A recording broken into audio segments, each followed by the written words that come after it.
today. I know, that's why I made fun of you that time.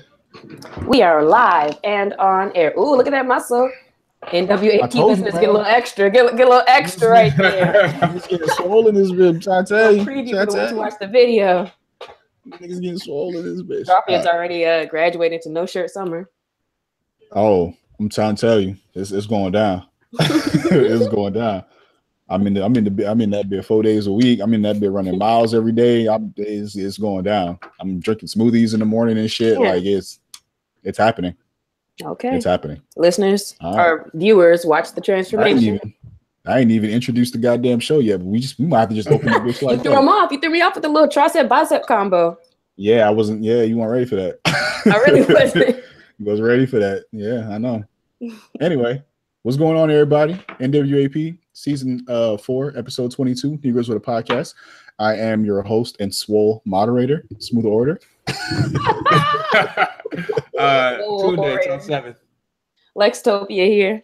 And of course, you all know you can find us on Twitter, Facebook, the website, which is nwapcast.com. Twitter is nwapcast. Facebook is NWAP. iTunes is NWAP. I think, well, we don't have a SoundCloud anymore, so that's fine.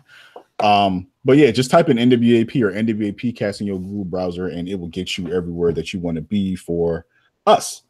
Got some. Oh, and before. Also, remember that we're doing our 5 for 5, where you can give $5 to our pay. I would say PayPal. This is very old. Cash App. Square Cash.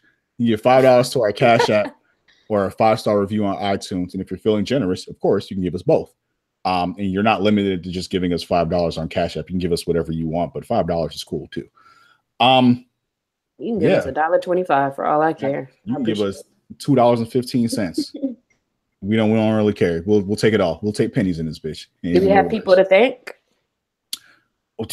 Yo, I gotta pull up in a second. If there is, we're definitely there. I do want to say that. So you guys have definitely been donating money, and I'm not gonna lie. I didn't think you guys were gonna donate. Not because you guys don't love us, but because usually when you're like, yeah, you guys can donate, people be like, yeah, all right. Shit. Can I read them? There's a couple. Well, I know my boy MODL 81, my boy Dave. He gave us money on PayPal. So I appreciate that. And I don't want to say their names yet because I don't know if people are comfortable with like us saying like, "Hi, thanks for giving us money." Like sometimes people are weird about that. Yeah, you could just say their first name. Well, I don't. Well, can I just say the notes? They put notes with it too. Okay, so you can say the notes so that they know that we're recognizing them, but also like they don't have to feel like we're blasting their business that they gave us money. Okay, and if you do want your business blasted and you want people to know you care, then just make that note too. So one person said they sent I donate more. Then one person sent us $5 and said appreciate the podcast with the black fist. So we got a couple more. And then Tunde's friend too. So appreciate y'all. Definitely. Again, that's the 5 for 5 where you give us $5 on Cash App or a 5-star review, iTunes review, or both if you like us that much. And if you're cool with us like shouting you out on the podcast, because I know that some people were like, don't shout us up, don't shout me out, just take the money and run, which is also cool. You can definitely hit us up with that. And before we get into today's episode, I know we were talking about this before the podcast started, and this actually wasn't my Negroes. This actually wasn't my story time with the Negro, but I got 2 stories today, so we're gonna fuck with it like that. I've been in the gym, you know what I mean? I've been in this bitch, you know what I'm saying? Getting swole. I almost spit my coffee. I didn't know you was going there. Yeah, if you watch an episode right now, you might realize they got on a tank top. I ain't even got no undershirt on in this bitch. Like it's just you guys little taco meat hanging out the little thing, like you know what I mean? You know what I'm saying? The shoulders looking square right now. There's some cut in the you know what I mean, in the bicep and shit. And I just wanted to tell y'all that I've been working out. I go to the gym 4 to 5 days a week. I've been doing everything from head to toe. I do biceps, triceps, traps, hamstrings, calves, goddamn everything in the gym. I've been doing How do you know what to do in the gym? Like do stuff, or are you just going there and like use the equipment and go around? I've been working out for a while, so I kind of have like my own little, you know what I'm saying, my own little workout routine or whatever. But when I first started going to the gym, like first started going to the gym, I used to go with my homeboy, and he started going when he was in undergrad. And like when we left high school, we was both like 160. And then when I came back from college, I was like, this is undergrad. When I came back from undergrad, I was still like 160, and this nigga was like 225. Ooh. It's swole. And I was like, bro, like, who are you and where did you come from? He was like, yeah, I know. You know what I'm saying? I'll be hitting the gym or whatever. And I was like, well, I don't understand what that means. Hitting the gym. Is the gym hitting you back? Like, what's going on right now? You know, he's like, nah. So I used to go with him to 24-hour fitness, and he like showed me like all the different workouts. Like, you know, and it's really crazy because he showed me these workouts like 10 years ago, and these are basically the same workouts that I do now, like modified and stuff. Because as I learned more, I started feeling like, okay, I like this exercise better than I like this exercise, so I'm gonna cut that shit out or whatever. But yeah, I feel like the gym is definitely like a each one teach one. Because like my thing was I didn't know what the fuck to do in the gym because I'm like, man, I don't feel like I really like I sweat a little, but it was like okay. But now I go 3 times a week and I have a trainer, and my whole shit be hurt. Like my wrist muscles be hurting, like all kinds of random shit, like for real, because we just do so many random things. So I'm like, man, this feels really good. So basically, what you're saying is, season 5, we coming back with the shirt off episode. Yeah. This is. I'm ready for that. We're gonna be on this bitch with some fitness clothes, standing up so you can see the abs too. Yeah, well, I ain't gonna get no abs because that requires a different level of commitment to the kitchen, and I'm not there in my journey. You know what? Not there in my journey yet. You just gonna be top heavy, Garfield? No. I'm not gonna be top heavy. I told you I work out. No, every day is leg day. That is the motto. That's the gym motto that I live by. Every day is leg day. Every day that I go to the gym, I do leg workouts. I do 6 leg workouts. So I might do something for the quadriceps, and then quadriceps and my hamstrings, or I do calves every other day. So quadriceps and hamstrings usually get worked out every single day. And then I throw on calf muscles every other day. And then I run after every session that I go to the gym. I run a quick mile, run a 10-minute mile, and then I leave. Like that's how I leave the gym. So I just clap for G getting his life right. Thank you. I appreciate it. I was just trying to work on my core so I could be on top for more than 2 seconds. That's real. you know what? I'm mad weak in my core. Tunde, we already know you work out. I'm super envious because I haven't been in the gym in like 7 weeks. Because I broke my 70 miles a day outside. Now I broke my finger. He broke his finger. He can't lift nothing. Yeah. Oh yeah, I remember I saw that last time, but I didn't want to ask. Yeah. I have my follow-up X-ray this past Wednesday, and I still have another 4 weeks. Damn. It seems like it's like, okay, your pinky's broke, but I bet there's so many things that affects that you never really thought about before. Your right hand's your dominant hand, right? Yeah. Yep. So no basketball. Like a primate. Yeah. I mean, it's fine now. I guess just no contact. So no lifting anything over 25 pounds and no basketball. No basketball. Yeah, I ain't hooped in like 8 weeks now. Niggas gonna draw. Your thing's been broke that long? Yeah. You don't remember when? You don't remember when he texted us? He was like, "Yeah, I broke." He was like randomly that he broke his finger. This is like. Oh yeah, I don't be reading the group chat like that. My bad. Unless y'all at me. My bad. How did I do that though? We've been recording. That's funny. Last week, but that's it. Yeah, but that's funny though because that's how I know that. That's how I know to get you into the group chat is to ask you directly because that's the only time you ever seem to answer the shit. And now I know. Please. Please, I did all the rest of that is just extra combo. Until y'all start talking shit about me, and then I'm like, hold on, let me go scroll up and look and see who started this. Yeah, but I'm just trying to like I got well, as you might not know, but I'm not in a relationship anymore. So now it's just like I have to get back to pre-relation because when I was in a relationship, like I just like relationship weight, like you just eat and you be chilling, you know, really doing that.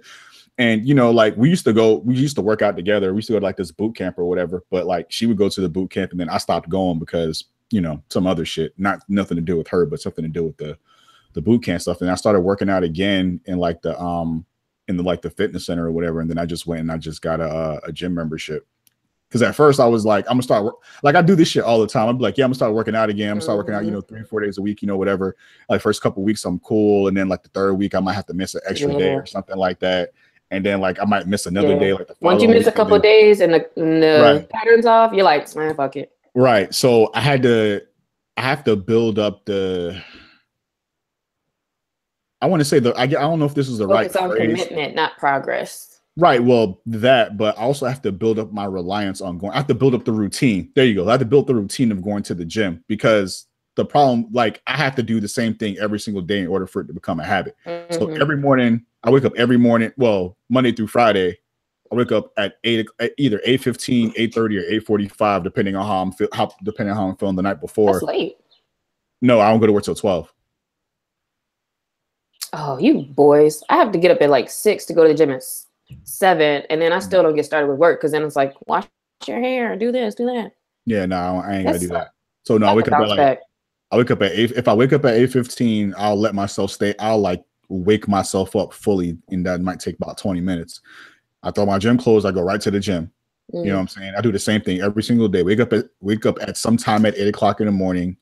Wake up, throw my clothes on, go do my workout, come back, make myself a green smoothie, pack some, healthy snacks, some fruit, bananas, whatever, some yogurt with the fruit and the granola and all that other shit or whatever. Go to work, come back home, relax, and then I just do the same thing every single day during the week or whatever. And like now, when I don't go to the gym, I can tell because I don't feel as awake. You don't feel as good. I don't feel and as it's energized. Like a small win in the morning. That's what for me. Yeah. I think that's the best thing. It's like you go and you're like, damn, I already won for the day. So it's like you can only kind of go up from there. Right. Everything rolls downhill from there. Man, so what's the lesson to your listeners now from this? I think it's about routines. Like whatever that you want to do, focusing more on like doing it and like sticking to a routine. I think you have to have like an attainable, you have to do something. You have to know who you are and what your habits are, and then try to craft something around that. Like I know that I am a man of routine. Be unrealistic. I do that. I have to do I do the same thing every single day in order for it to become a habit. And I also know that I'm never going to go to the gym after work because I don't ever want to do anything.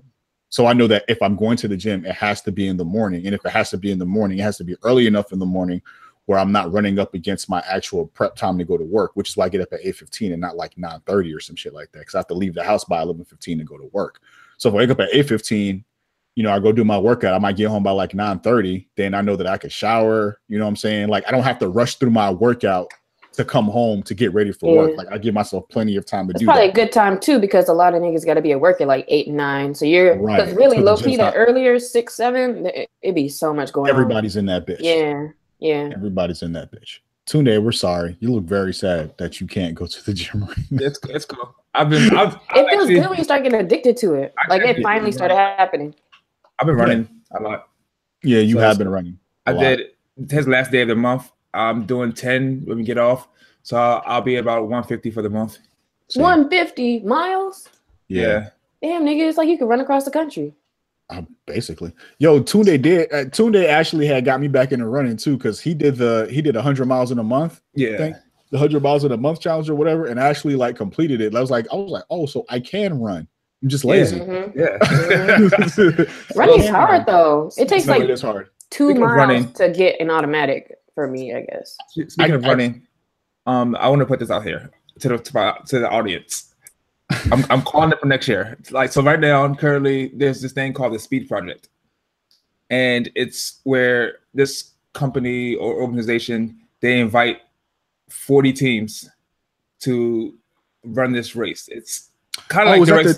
The coast. That's the coast. The coast thing. It's something different. It's something different. It's running from Santa Monica to Las Vegas.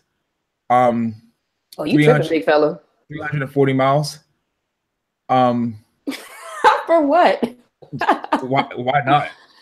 Why not? I'll meet y'all in Vegas when y'all cross the line. Yeah. Why not? No, I'm interested. No. Keep talking. So, I'm interested. So each person probably does like around 40 miles, right?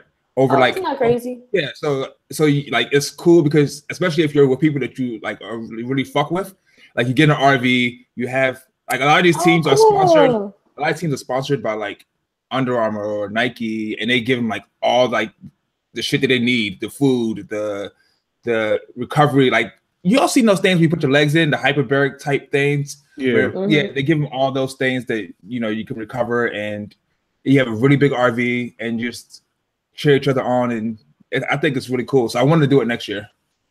How often do you have to alternate, or do you do whatever you want? I think you split up however you want. And you have however many people you want?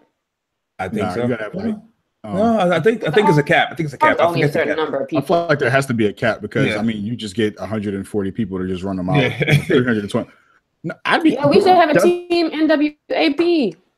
I'd do it. I think it's dope. We could get sponsored. Like I'm following all my like favorite like running groups because I have like a separate running Instagram. Like a running community. Yeah. Running compound and shit.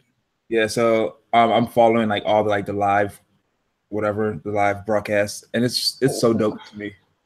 Yes. Wait, so does the RV like creep beside you while you're running? No, like it probably drops, like I think it's like hook the coast. It drops you off, and like we'll meet you at the end point. So at the end of my 2 miles, y'all be there chilling? Yeah, it won't be 2 miles though. Yeah, it'll be like 5 or 8 or 10. I think the most I've run at one time is maybe 8. I think some people like broke it down to like 5Ks because of the heat. Oh yeah, it is hot as hell out there. Yeah. Well, you in the desert and shit? Yeah. I could do that. I could run 3 miles at a time. I mean, it's like 30 minutes. I can run 3 miles at a time. Mm-hmm. Yeah. Let me know.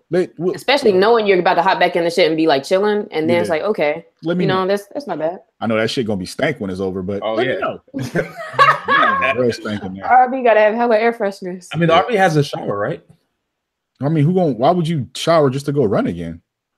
I mean, I guess after a certain amount of running, I'm gonna run 5 times, and then I'm gonna take a shower and take a nap, and then so while they hit the coast, there were no showers, and that van by the end of it was absolutely.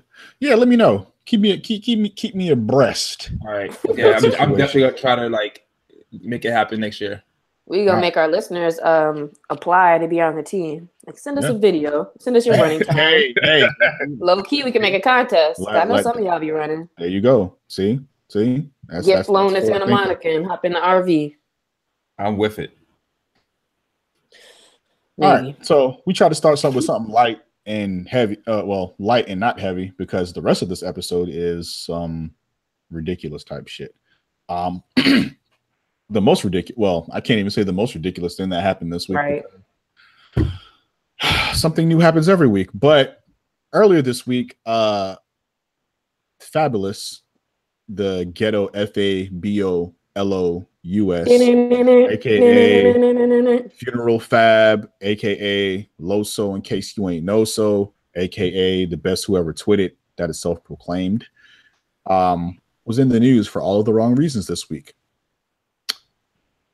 A news report came out that Fabolous was involved in a domestic violence situation with his either long-term girlfriend or secret wife. I'm not really sure which one. Emily B. As the story goes, Fabolous was out in Los Angeles, and Emily B was also in Los Angeles. And apparently Emily B didn't tell Fabolous that she was in Los Angeles, and he felt some type of way about that. So Fabolous punched her in the face like 7 times. This is from the news report. Surely there's more to that. Broke 2 of her front teeth in the assault. Ooh.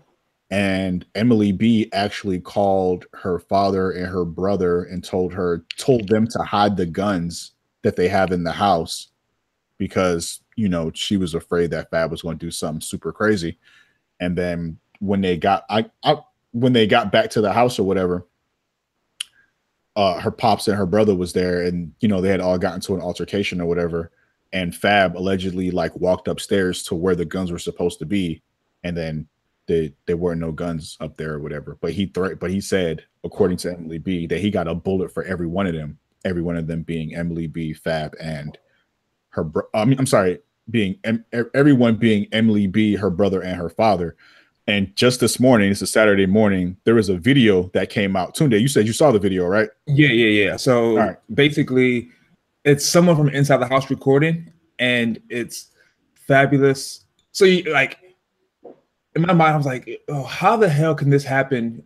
Like, I could imagine the dude my sister's messing with roll up to the house and like talking shit. And me and my dad's in that, and I didn't whip his ass after he already punched her, but he had his bodyguard. How they got to the house from where they were, where it happened? I don't know, but he had his bodyguards with him, and these are some pretty large dudes.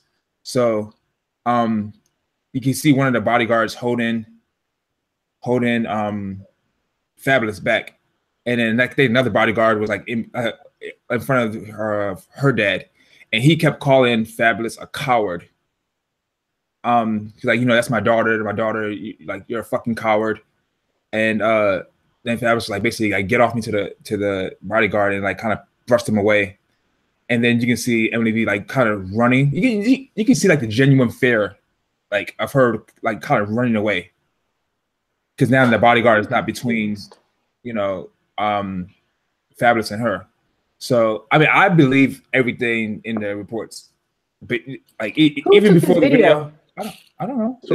But the video was in the house. Yeah, somebody was inside the house recording, and then this altercation or whatever was in the driveway of the house, outside the house. In LA. Yes. Like, so she's from or lives here.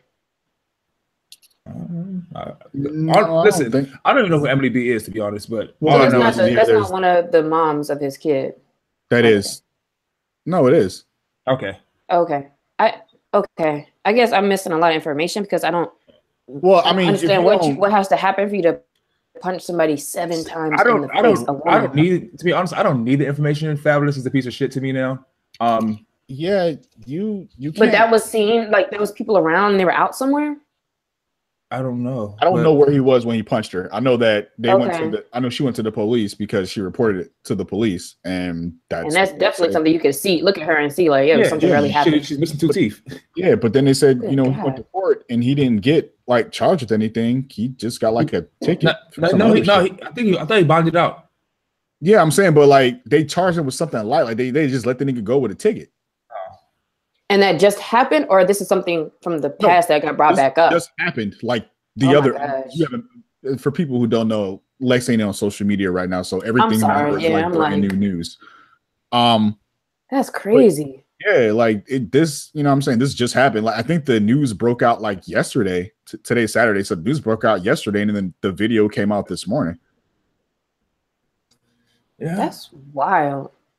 So even more wild than that is, of course, whenever there's a social media thing, whenever there's a topic about domestic violence, like niggas get on Twitter and just think of like the most craziest, quote unquote, devil's advocate situations to sort of explain. What if she had a gun and she's about to shoot your mom? Right, like why are you even trying to defend that? That's weird. Somebody said that what if Emily B like ran up on him when he wasn't looking and was like punching him, and he like swung his arm to get away and like hit her in the mouth, and she was like, she got mad and she was like, I'm gonna call the police on you. I'm like, my nigga, did you just turn this into an action flick? Like what are you doing? Like what do you like? It really makes it's not even disappointing because it's expected by now that like men they hear these stories and I mean women do it too, but I see it more so for men. Well, why are you rushing to defend that? I'm not gonna say I see it more so for men. I'm gonna say that no, fuck that. I am gonna say that I definitely see this a lot from men, and I also see it from women, but definitely for a lot of men who jump on social media and talk about all these different scenarios where it's okay to hit a woman. Like they get charged up about beating women. And like, oh, well, it's self-defense, but it's like self-defense. You can only use a reasonable amount of force. There's no self-defense. Bro, all you gotta do is mush the woman like a little bit. Like it's not that serious. Well, it doesn't even matter what it is, but like there's not enough from the woman then if she was punching you. I mean, but not even, well, I didn't say that, but there's not enough self-defense. There's not enough. There'll never be enough justification of self-defense for you to punch somebody's 2 front teeth out after punching them in the face 7 times. Like that's not, what I'm saying? That's not a situation where that's out of control. You pass the line of you're definitely the aggressor, right? If you knock somebody's teeth out, that's kind of after punching. Like you really shouldn't even have that much force behind anything you're doing. I mean, but unless you're in the ring. And all right, so let me say this: Fabolous, he's not a small dude, right? Yeah, he is. He's like 6'1". Is he? Yeah. Fabolous. I thought Fabolous was kind of a small guy. I thought that At nigga was least, like at least he's 5'4". skinny. I thought he At was least he's a tall. skinny nigga. But either way, if a woman is hitting me, I know how to stop her from hitting me without hitting her. So the excuse of, oh, what if she was hitting him and he accidentally slipped and no, You know how to fucking run too, especially you, Tunde. Niggas is out of there. You probably dodge the first punch and be like, yo. But yeah, but he is a coward though, and I hope he gets everything that's coming to him. Like, I can't stand for men to put their hands on a woman. Like, shit just bothers me. It's such that so many people are like trash that I don't see people look up to him because I don't know anybody who says they look up to Fabolous. But you know what I mean? Like all of these celebrities, it's like, bro, these people are regular fucked up people. 5'11". See, he's neat. But here's, that's a funny thing that you said about Fab, because I didn't know that Fab had like a hive. Like, yeah, a little bit. But I don't even think lame ass niggas probably. I don't even think it's about Fabolous. I think men put themselves in these situations. They internalize like they got other fucked up shit and issues. Right. So it's not like, oh, Fab punched her. It's, what if I was in this situation? Mm-hmm. What would I do? What would I say? And what would I want other people to say? Right. Mm-hmm. So Fab is like basically a vessel for these niggas to insert themselves into, and then turn themselves into a situation. That's true. And then you have women that are like, well, we don't know what she did, or.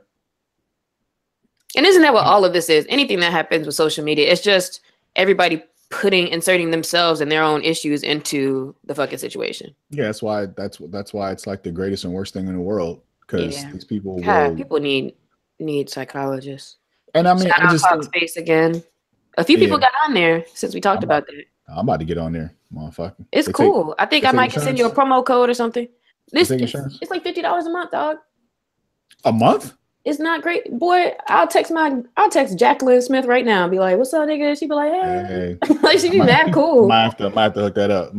I'll be complaining about dudes sometimes. She be like, "Well, maybe it's you." I'm like, "Oh, well, let me take a break from talking to you." Like, maybe you need to do better. So, okay, all right then. Yeah, you ain't just being one sided. But yeah, I don't think the situation with the domestic violence situation is just whatever people always try to turn it into, it ain't got to be that. Like, you ain't got to be no advocate for the devil in the situation. We get it. You want an excuse to hit women. Cool. Not cool, but cool. That's the angle that you're going for. What it is, and then what do you do with that information? Just nothing. I think half the time you just don't even need to say anything. Be like, man, that's fucked up. Next, like, and that is it. Yeah, that is pretty much it. You don't know, like, I hate how everybody tries to make the situations too. Like, you don't know what happened with anything. You don't know what people are thinking, whatever. So there's nothing to say besides what you know is the fact, or what you know happened. Like, damn, that's fucked up if she got hit and lost 2 teeth. Period. Tunde? Yeah, that's about it. I hope he goes to jail for a while. He's not. Yeah, he's probably not, but I hope he does.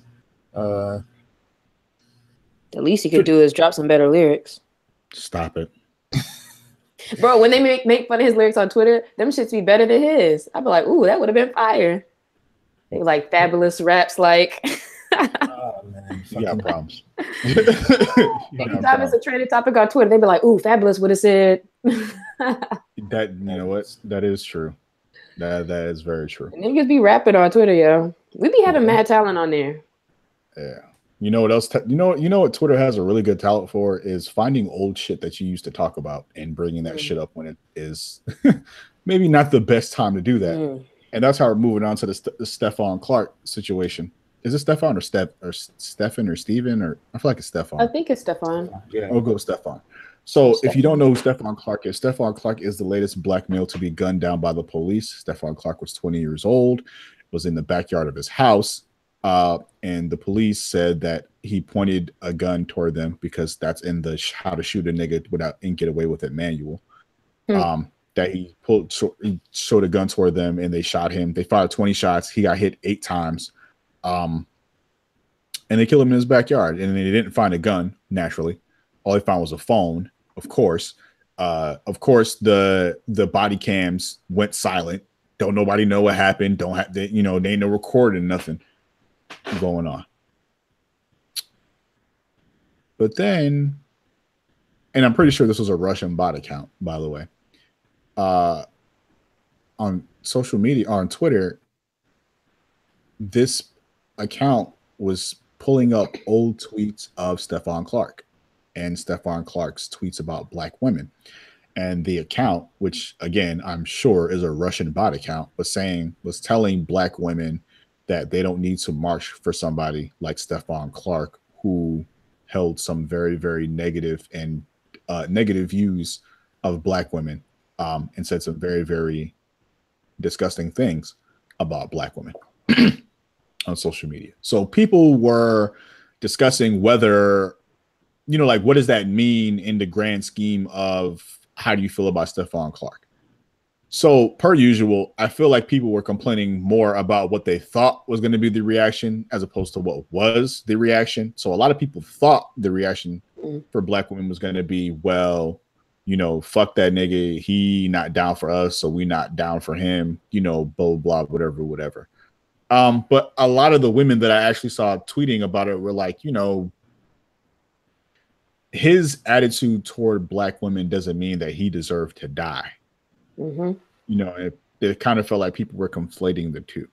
Because that's the same thing that white people do when they try to pull up your past. And I feel like a lot of times people don't realize they're doing the same shit that white people do when they're like trying to do stuff like that. So let me ask this. So I know that you don't, Lex, I'm going to ask you first because you're the lone Black woman on the podcast. But, and then Tunde, I'll have a separate question for you after this.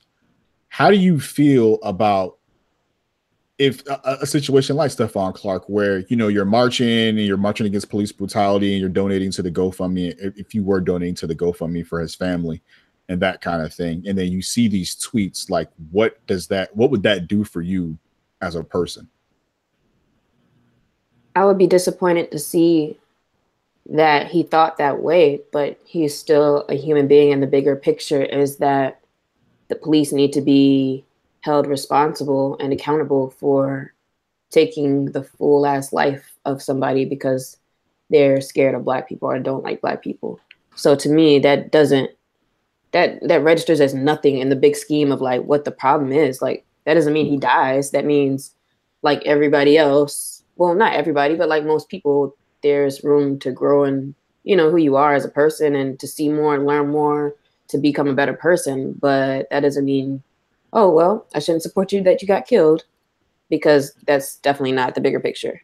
What about the little picture? It doesn't matter. His tweets and his view towards Black women don't matter in the aggregate, in like the big picture, but in the little picture, like, what does that do for you? Like, in the little picture, like, does that mean you don't want to give money to the GoFundMe to support his family? Because his girlfriend, who was Asian, was also talking shit about Black women as well, but his children are Black and they don't have anything to do with that.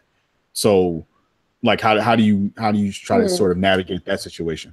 And I mean, it's cool if you don't have an answer, or you kind of want to talk your way through it. I'm not asking like a gotcha question. I'm just, I get it. I just think I'll be disappointed. I don't know. Maybe I wouldn't. I don't know if I would be given to like everybody's GoFundMe like that anyway, because I don't trust like most of that shit, to be honest with you. All these links that pop up everywhere. But I think I'll just be like, man, that sucks. Like he was a fuck nigga or whatever. Like he was a lame. Like, but I don't know. There's a lot of people like that now, and even with those people now, like I don't really engage those people. Like I'm not gonna try to teach you or try to show you. Like, you just figure that shit out on your own, basically. Like, that's how I kind of feel about guys who tweet like that or who talk like that online. Like, I just watch all the other, women or men jump on them. And I think that's something that they have to, like, figure out. Like, I don't think that I can tell you or I can change your mind. And I don't think that's my purpose, if that makes sense. Okay. Tunde, as a man, when you saw the tweets or whatever, like, how does that make you feel? And then how did if you saw, I don't know if you saw any Black women saying that they were no longer going to support it or whatever, but if you did see that, how did it make you feel if you saw it? Or if you did see it, how would it make you feel? I I guess when I saw his tweets, I was just like, typical. Like I think you're more likely to see those tweets coming from a black man than you would from a black woman. Mm-hmm. So when I saw it, I was just like, yeah, that's typical, and that's the type of shit that women talk about all the time, like the fucked up shit about us black men. Like, we don't support black women, and we want their support when shit goes sideways. And I don't know if I think I may have saw maybe one or two of people on my timeline saying, that's some fucked up shit, and this changes how I look at it. But I didn't see not one tweet saying like he deserves to die, or I'm not supporting him anymore. I'm not supporting the fight anymore because of this. Because I think my timeline is pretty much is I'm gonna say woke, I guess, for lack of a better word. And they've pointed out a lot about how when black women get shot or harassed or killed by police, that there's never this national outcry, or like there's never like a real big hashtag for them and black men like marching for them. So like this, it's not something that's new to me. That's what I'm trying to say. So okay, I think everything is just typical. Like you said, people were expecting one thing, and when they didn't get it, they just talked about what they think they was going to see. all right. So yeah, I mean, somebody had hit me up on GChat, and they were like, yo, like, did you see the tweets or whatever? And I was like, yeah, I saw them. And they were like, well, like, what do you think? I was like, I don't think it matters in the grand scheme of things. Like, I had a very similar opinion to Lex, where I was like, like, the fight isn't about how this nigga felt about black women. This is an ongoing fight about police and state violence against black people, not just black men, but black women, black children, the whole 9 yards or whatever. I said, but if black women were like, I don't want to support him because of this thing, or I'm not going to give to, the GoFundMe for the family because his girlfriend, who was also joining in on this kind of situation or whatever, then, I completely understand that. And then I think Tunde had brought it up earlier that the tweets were from like 3 years ago. Right. So I'm not going to say we don't know what he said since then, because again, I didn't go looking for the tweets. Like, the Russian bot account had taken selective screen caps and posted them to make it look like a thing or whatever. And I mean, what he said was fucked up, but I didn't go back to read his timeline for the last 3 years to see if he's had a change of heart, or if he's changed his mind, or if he's changed his position or anything like that. So I didn't check. What I was curious about was not necessarily for Stephon Clark, but in general, is do we start doing background checks on all the people that get shot by the police, and then trying to figure out if we're supporting them or not? Like, is that going to be a thing? And I'm not saying, and this is not an existential question where I'm like seriously questioning it, but the movement of what people are fighting for in terms of police brutality against black people is not, I don't think that thing is intertwined with what kind of person the victims are. And when I say that, I mean, we get into this idea of like the perfect victim, right? Like, yeah, the victim has to be, a victim shouldn't have to be a certain type of person in order to be given a certain type of protection, right? Like, we always go, we as a people, we always go through this thing when one of us is shot by the police and we say, he was such a good kid, he was an angel, he was going to college, he was going to do this, he was going to do that. Now we come up with all these reasons and justifications to say this person should not have died because this person may not have been perfect, but was was a good person regardless. And you know, I think that right, and I think that most people recognize that that's not a thing, right? Like, even if that person was the worst piece of shit ever, well, maybe not the worst person, maybe not the worst piece of shit ever, but even if that person isn't a traditionally quote unquote good person, that still doesn't give the state or the police the right to kill this person with impunity, because it might be that person today, it might be a good person, quote unquote, tomorrow. So we're not fighting for, they don't know that anyway, because like that's not why they killed him. Right. So we're not talking when we're fighting for Trayvon Martin, Mike Brown, Sandra Bland, you know what I'm saying? All these different people, to the point where I can't even remember names anymore. Like I literally cannot remember the names of all the people that we've marched for or talked about or whatever. Even on this podcast, we used to talk about police shootings every week of them killing somebody new. And I just got to a point, I was like, we gotta stop talking about this shit. You know what I'm saying? Because this shit happens so often. So the movement itself is not for these people. Or, you know what I'm saying? People are talking about Corinne Gaines, and we're talking about, what she might have been doing. And it's like, that shit don't have nothing to do with nothing, which is actually pretty interesting because people did bring up Corinne Gaines' past a lot. They did. When she got shot, when she got killed, people did bring up her past a lot. And I'm not going to say they try to use it as a justification for shooting her, but I do think they use it as a justification for maybe not defending her as much as they defended somebody else, which I guess turned about to be fair play for Stephon Clark.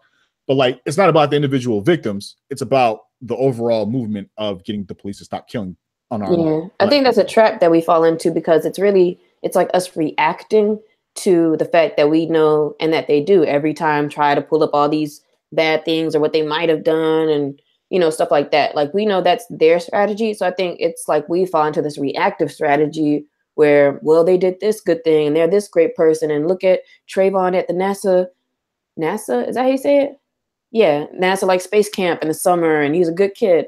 Like, I think that's like, it gets us sidetracked because that shit doesn't matter. It doesn't matter, like, if somebody robbed a store or if they were just in there buying gum. Like, it doesn't matter because they should not have gotten shot. So it's kind of a weird place, because we also don't want to just let all those bad things fly, that they say about the person. But at the same time, I agree with you that that's just not the thing that we should be arguing or even really discussing, because it's not about who the person was. It's that they shouldn't have gotten killed by people that their taxes pay for. Go ahead, Sunday. I think it matters a little bit, just because like the media will play this trick, right? They'll for Trayvon Martin, right? They'll post pictures of him with his middle finger up, or Mike Brown, to make it seem like, oh, he was menacing and he's like a bad person, and they'll like leak toxicology reports and say, well, he had weed in his system. That was the wrong picture of Trayvon Martin, by the way. That wasn't even the same Trayvon Martin. The middle finger picture and like I think it was like a gun picture or some shit like that. Like they got the wrong Trayvon, which is so that's what media will do. And then on the other side, other end of the spectrum, the guy who blew himself up in Texas, who's in Texas. They like, the media showed his fucking high school like freshman year picture, and he looked like this innocent little kid. But when you look at how he currently looked, or like he looked when he died, he looked like he was like 40. So you know how they age.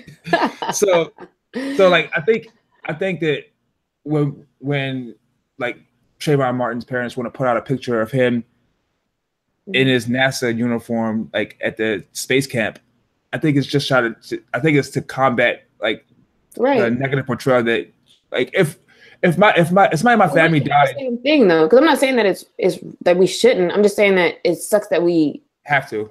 Yeah, like that shouldn't be the conversation. So you're right in saying that it's like a trick. It's like we have to be reactive because, like, no, here's the real thing, and that's so past like the issue. Well, no, maybe it's not, because that is the issue, is that they look at us and they're vilifying us and seeing an other and seeing this one portrayal. So perhaps to that point, you do have to keep putting out these images, but it sucks because who do I think I'm going to change? Whose perspective am I going to change by being like, oh, he did go to space camp. All black people are niggers. Like, I don't know if that's how that works. Yeah. And I kind of feel what you're saying. in that regard, because and that's kind of like where my hesitance in doing that comes in, is like you're essentially trying to prove to people who don't give a fuck about you anyway that you are not a thing, and it doesn't matter because they don't give a fuck. Like, and instead of trying to prove it, now I'm about to sound like fucking Jay-Z or some shit, but like we have to like create / use our outlets to show perceptions of real people, if that makes sense, or like that we are multifaceted, all of these things. Again, I don't know who the fuck that's going to help besides us now. I feel like you were already leaning into that, and thankfully I thought about an example of that I already have. So I don't know, maybe it was like a week or two ago. This girl was on Twitter talking about like Love and Hip Hop and like the ratchetness of Love and Hip Hop. And her overarching point was she doesn't understand why we watch that stuff, because it gives we demand that Black people be respected, but we also put out shows like Love and Hip Hop. And I told her, I said, we're not fighting to be looked at in a good way. Black people aren't fighting to be looked at in a good way. And what I mean by this, we're fighting to be human. Mm-hmm. Human Black people. Which means you can respect Love and Hip Hop the same way you can respect when a Kardashian or one of them fucking colors their hair or puts braids in their hair or does some bullshit that, oh, now it's cool. But when you looked at us, that shit was ghetto. Right. Like, it's not even about, good or bad. It's just, we're people. We're multifaceted. Some of us are good. Some of us are terrible. Some of us are like mediocre. Every other color people. Some of us are average. Some of us, like we are on every single spectrum of emotional and whatever capabilities as any other race. And we are fighting to be looked at as a whole of all of those different things. White people get to be whatever they want. They get to be Asian. They get to be Black. They get to be, whatever the fuck. Like, nobody looks at one white TV show and goes, that's how all white people are. You know what I'm saying? Like, that's what Black people are fighting for. We're fighting to get we're fighting to not have to be in a box. We're fighting to be as average as white people. Is basically what we're doing. And that comes from a Chris Rock joke where he says, he lived in the richest county in New Jersey, and Mary J. Blige was it was his neighbor. She was the best singer, one of the most popular singers in the world. Eddie Murphy was one of his neighbors, one of the most funniest people in the world. And Jay-Z was one of his neighbors, one of the richest, best rappers of all time. And his white neighbor was a dentist. He wasn't the best dentist of all time. He wasn't like the top dentist in New Jersey. He was just, a dentist. You know what I'm saying? So Black people are fighting to basically just be the dentist. So when I think about that, and I think about Stephon Clark's tweets, and I think about what people said about Kareem Gaines, and I think about, like Trayvon Martin and Sandra Bland and just Rakia Boyd, like so many different people. It's like this entire fight is about the humanizing of Black people. And I think you can have a conversation about the humanizing of Black people and fighting against police brutality as one conversation. And then you can talk about the hatred of Black women by Black men as evidenced by this person's behavior in a separate conversation. I do not think those two conversations need to mix. I am not going to be upset with a Black woman if she feels that she can't necessarily support the Stephon Clark portion of it because that made her feel the way. But she can still march against police brutality. Like, those things are still possible. But if she's not feeling it, then that's cool too. Like, she's just like, nigga, I'm tired. Like, I just can't be bothered with this shit right now. Then that's fine. Like, you shouldn't be mad because black women, as Tune already pointed out, they always show up. And they will continue to show up. Sometimes they get tired. And when they get tired, the response should be, how can I step in to take the weight off your back? Not, bitch, you need to go back to work. You know what I'm saying? Like, exactly. Why do women get so taken for granted? Like, in society? That's not that. That's a whole other thing. But that's a whole other podcast, dog. There's a whole nother podcast. Table that. We can talk about that. We can talk about it. Just not today. Because then we'll never get off this shit. No, you don't want a 3-hour podcast? You said what? You don't want a 3-hour podcast? Not unless we getting paid for it. Trying to go back to these video games all afternoon. Well, you ain't watching the games today? What games? What games? Yeah, no. I mean, Kansas. FSU lost in the Elite Eight. Like, I don't really care what happens anymore. Like, I'm just gonna watch the championship game. And that's just gonna be at this point. Right. But since we're talking about college basketball, and this is how we're gonna end the podcast. UConn women's team took that L. Got hit with some Nigerian flavor. Hit with the Nigerian sauce last night. Got streaked away. So for the second, I mean, if you don't watch college basketball or women's college basketball, which I'm sure most of you don't, I'm actually going to start because clearly this shit is like way more exciting than I thought it was. Listen, girls, they can hoop, yo. Women's basketball. No. I'm not saying that women can't because hoop. they have to. No. They don't really show. I'm not saying you're saying that. What I'm saying is, to me, I'm not gonna lie. The WNBA is boring.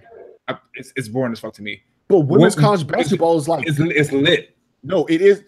A small short story. So when I was a senior at Florida State, my homie used to train with the girls basketball team. Like he would, you know how they always have like the people that be out there that like help them run the plays and help them run sets and they play. He used to be one of those people, right? And then I found out he was doing it, and I was like, yo, like, can I do it too? And he was like, yeah. So I went and I did the insurance paperwork and I did all that shit or whatever. And I used to go to the FSU girls basketball practices with him. You know, we'd help them shoot, we'd help them set plays, you know, do that kind of thing or whatever. They were bad as fuck. Like, bad isn't good. Like, them chicks can hoop. And this is FSU women's. Actually, I think FSU women's team is generally better than the men's team, like in rankings, in terms of like how far they go into the tournament, except for this year. But I think like you looked over like the last 10 to 15 years, I think the FSU women's college basketball team is more likely more accomplished than the men's college basketball team. So they're like, if the FSU girls at a school that is not a predominant basketball school, is not really well known for basketball, if those girls are that good, like I'm pretty sure like a lot of niggas would probably get ran off the court against UConn's women. On Twitter, right? Dudes will say, ain't no girl in the NBA, WNBA can beat me or UConn can beat me. These niggas don't even be in shape. Best 5. Like you would lose 11-1 maybe to UConn's team. You might not even score. No, you might not. I don't even think you no, because I think people. I mean, and we've seen this before. Like people underestimate what it takes to be a professional athlete. Like even to be a bum ass professional athlete, you're still in the top like 3% of the population in terms of physical fitness and conditioning and strength. I remember we was having this conversation one time on Twitter and somebody was talking about Luke Walton. It was like, I give Luke Walton buckets. I was like, bitch, no, you wouldn't. You seen them YouTube videos with Scalabrine? He's playing random dudes off his Twitter and talking shit. Like, dog, he was bodying them. Like we should do more stuff like that. That's good content. Scalabrine might be an NBA scrub, or might have been an NBA scrub, but Scalabrine is still an NBA player. Yeah, he's still an NBA player. Okay, that is different. Like the athleticism you need to be an NBA player is ridiculous. There's only 400 players. I feel like we love to make people regular though. Niggas don't want to give nobody props. Like I don't. Right. That's another question too. Why don't niggas just give niggas props? But really quickly though, UConn. Yeah. So the last 2 years, right? They went the whole season undefeated. Didn't lose a game. 36-0. Got to the game before the championship and lose on buzzer beaters. Mississippi State last year, which I actually saw, and then I actually they were talking about the game on Twitter, and I thought it was going to be over when UConn was down 5 with less than a minute left, and then UConn came back and then tied it up. And it was like going to overtime. I was like, oh, let me go get something to eat, and then I'm gonna come back and watch the game or whatever. So Notre Dame is up 3 points and on the free throw line, and Shorty, who hit the game winner, misses both free throws. UConn comes back down the court and bangs a 3, like ice cold 3-pointer. I was like, wow, Wow. Shorty that missed the free throws came back down with 10 seconds left, started dribbling the ball, crossover, switch, got to the corner, hit the crossover, and drained the jumper with 1 second left on the clock. And UConn had no timeouts because they had called the timeout like 2 plays before that. And he still almost scored. Yeah, he almost did. They almost did. You know what? They probably could have scored if they would have had the timeout. Yeah. But yo, that's crazy. Yeah, like you feel for him. All right, so let me say this. I usually, for the most part, root for underdogs. Like Super Bowl, playoffs, like I'm rooting against the Warriors every time they play, right? For some reason, I always root for UConn though. I don't know why. Like I like UConn's team. That's the only like powerhouse that I actually like. And it sucks, but hey, fuck it. It's basketball and I'm rooting for probably Mississippi State to win. Why? I don't know. Because they lost last year in the finals. Yeah, I can't ever cheer for Notre Dame. I can't do that. So. Well, Skylar Diggins went there, so I didn't cheer for her when she went there either. You didn't? Yeah, no. She was the only one niggas liked. I mean, because she was fine. I mean, she could hoop, but I mean, she was fine. So. Yeah. Is she like married with kids now? I don't care. Doesn't stop her from being fine. Like, said I wanted to marry her. She said she was fine. Like, people always be adding some extra shit in there. They be like, "Well, she's fine." Well, yeah. Well, you know, I didn't ask about none of that. I just said you're right. Oh man. I did that shit at work. I was like, "Yeah, this reporter is fine." They was like, "Why would you want to jeopardize your job by trying to get with her?" I said, "You didn't say none of that." Said she was fine. It's fine. So she got a boyfriend. That's cool, but she's fine. Like she don't have nothing to do with what we're talking about right now. I'm just making an observation. That's how we think is like we string all of that into like a lot of other shit. Yeah. That's just how we think. Whatever. Oh. Can you tell us the story? Yes, I have the second story that I have for Negro's Twitter story time. Or story time with the Negro. Sorry. It better be good. It's a lot of pressure.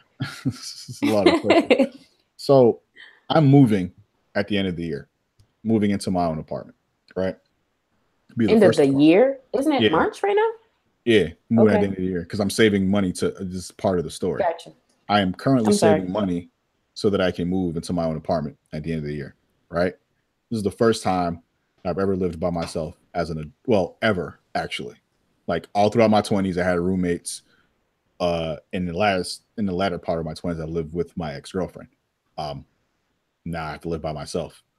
So I've never done this before, right? And part of it is kind of like scary because I'm used to somebody always being there. And now I'm going to have to adjust to like nobody being there, right? So like I have to do everything myself. Like I had to feed myself. I had to like buy my own groceries and like I cook my own food and like I had to make sure that like the house is clean. I had to take care of myself and shit like that or whatever. And then like I actually have to put shit in this apartment, right? Like because there's not. Oh no, not get scammed again with the furniture. No, I'm not gonna get scammed again with the furniture because I had a rooms to go card now. They have no interest financing for like 5 years. So learned my lesson. Definitely learned my lesson. Right. So but check this out though. So I'm like, yeah, like I don't really like one thing I took for granted when I was living with my ex is like I don't really know what happens in the house in terms of like what is used on a day-to-day basis. Like I used to put money into the account whenever I had the money. And sometimes I didn't. But when I did have the money, I just put it into the account and then I'd be like, go forth and do what needs to be done in the house. I have to do these things myself now. So I found like this new apartment checklist, right? So I'm like looking at the checklist or whatever. Do you know that I went to Amazon and I started like, all right, bed. Or, well, no, I'm getting the bed from Rooms to Go. It was like, you need silverware. And I'm like, all right, I'm gonna go to Amazon, look up silverware, find the one that I like. I'm gonna add it to this Google sheet. So I have like this. I have an entire. Not responsible. I have an entire Excel sheet. It's you know what, this Excel sheet is actually pretty fucking incredible. It's one of my proudest moments of 2018. Right, I have this entire Excel sheet of every single item that I'm going to buy when I move into my apartment, with my target goal of money saved, with a sell in there that has like the actual amount of money I'm going to spend because I put the prices for everything that I have. Is that on your blog? Because I feel like that's like a thing that people could download. No, I just made this It's for like myself. a resource. I made this for myself. So like I have like a total, I have a total expenses, which adds up all, you know how they do like the Google Sheets formula where you can like you put so like that total expenses has all of the money that I would spend for the items for the house. And then my total savings goal is like in the next one. And then like my money left over is the amount of money, my savings goal minus the expenses or whatever like that. So I was at work the other day, like at Amazon. I was like, all right, utensils, cooking utensils, humidifier, ironing board, TV stand, whatever, like putting all this shit on this and I was, because I'm obsessive like that, like all this shit is like color coded and divided by room. So one's like bedroom, and there's like all this stuff. There's like bathroom, all this stuff. There's like living room, all this stuff. There's like kitchen, all this stuff. And then the next is like prices and all of them, and then links for everything. And then like I had a lot of fun making that shit. And I can't wait to send to put that shit in the Amazon cart. It's just like $3,500 worth of stuff that It's not bad. But I'm saying that's a resource. Like you should write a Life Be Life in post about preparing to move and like put that as something people can get as a resource. Like you made it, like share that. You're right. I should do that. I will do that. Like share your, if I was a business, if you were a business blog and like that's definitely a way to get people on your email list. Sorry, I'm about to pull out the marketing shit. The marketing shit. But that's what it is. Like your email list, you're like, hey, get this extensive list of everything you need before you move into your next apartment. And then people be like, what? Click. And like how much everything is for under X amount. Click. Here's my email address. Build your email list and niggas get that information sent to them. And that's how you build a community. Word. Around your blog. That then you add products to and then you make money when you sell them. See, like this shirt that we should put on the website. You could also get people like different brands, like, oh, I'm gonna advertise people buying your fucking knife block. So you should I'm gonna drive clicks to your site. You should like affiliate marketing. Yeah. Oh, actually, if these things are on Amazon, you sign up as an Amazon affiliate, use those links. So if it's this silverware, use your link that's connected to your affiliate. Anytime somebody buys something through that, you get your change. Because even when, like, with my books that I read all the time, I put out like, yo, this is a book I'm reading. I noticed everybody will be clicking like, yeah, I got this because you talk about it. Why do you do air quotes? Yeah, you're right. I don't know. Because I really read the book. I really do read the book. Like, are you really reading these books? No, I really read the books. Shut up. I don't know why I did that. I'm really reading the books. But I just started thinking like, yo, I should actually use a link that goes through me. So if people buy it, then it sends change to you. And it's free. So sign up as an Amazon affiliate. And that's how we're going to end the podcast. That's how we're going to end the podcast with that helpful little digital media tip from Lex. You're welcome. Thank you. Well, that's it. Episode 22. Episode 22, season 4. Of course, 5 for 5, 5 stars on iTunes, $5 in Cash App. I don't know why we keep calling it Square Cash so bad. I don't know why you said we. We what? You said I don't know why we keep calling it. Shut up. Shut up. Also, subscribe to our YouTube channel. We actually have like a lot of subscribers, but maybe we'll start doing stuff like maybe you do a little 2-minute video on talking about your list. We add that on there. And send us your running times to see who's going to try to be on this team. That's true too. So get y'all summer bodies ready like G is doing. I would tell him to stand up for us and flex, but he said he's not trying to do all that today. Y'all give me like another month. Wait till like mid-May, and then like I might just show up on the podcast shirtless. Like fuck it. We should do like a physical fitness challenge, like for the podcast. We should. Yeah, but who's gonna keep up with that shit? Because I'm not. I would. You got to go for what like people actually already care about, and then let them start on top of that. So it's all right. We got things we're gonna do. We'll let y'all know. Interactive. We'll let y'all know. NWAP, Negro with a Podcast, episode 22. Peace. Peace. Peace.